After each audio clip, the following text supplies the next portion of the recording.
reformasi 98 itu tidak lepas dari perjalanan panjang rejim sebelumnya. Ya, kita sebut saja waktu itu adalah Soeharto berkuasa sampai dia bisa lolos 30 tahun lebih dia berkuasa di Indonesia. Nah, itu yang merupakan awalnya. Sehingga di dalam perjalanan itu muncullah kita sebut beberapa hal yang memang kita sebut ketidakadilan, mulai muncul yang kita sebut KKN dan sebagainya.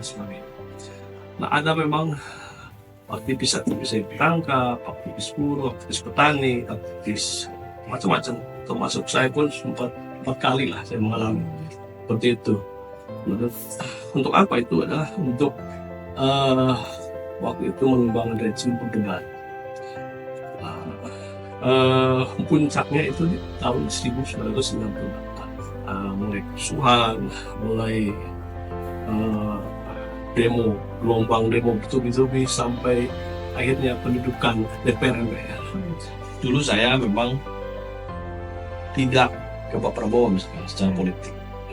Dan sebelumnya saya ke Pak Jokowi misalkan, itu sah saja. Kemudian Pak Prabowo diserang oleh orang ini pelanggar HAM misalnya, itu biasa ya kan. Nah, artinya begini, ketika saya dan beberapa teman-teman di Jakarta, teman-teman 98 yang tergabung di Persaudaraan 98 melakukan kajian. Setelah kita kaji, saya sebagai orang hukum, ternyata memang Pak Prabowo tidak ada satu hal pun yang memang menyatakan Pak Prabowo ini bersalah. Baik itu misalkan jika misalnya tim Mawar melakukan investigasi, melakukan sidang, tidak ada yang menyatakan itu. Ada satu hal lagi, misalkan Pak Prabowo dipecat oleh Pak Habibie saat itu, dipecat dengan hormat. Nah, adapun keputusan dari tim Mawar itu bukan keputusan inkrah dan mengikat, tapi keputusan yang sifatnya saran. Dan Komnas HAM di dalam Undang-Undang 20 itu mempunyai batas 30 hari untuk mengumpulkan bukti-bukti baru. Komnas HAM tidak mampu mengumpulkan bukti-bukti yang menyatakan bahwa Pak Prabowo itu bersalah menculik.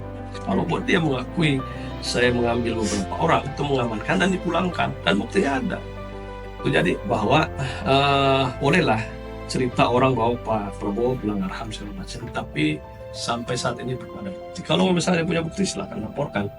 Gitu. Ya, artinya bahwa saya sebagai pengacara yang paham hukum, ya apabila ada putusan yang ingkrah yang menyatakan bahwa dia bersalah, bahwa kita percaya bahwa itu bersalah.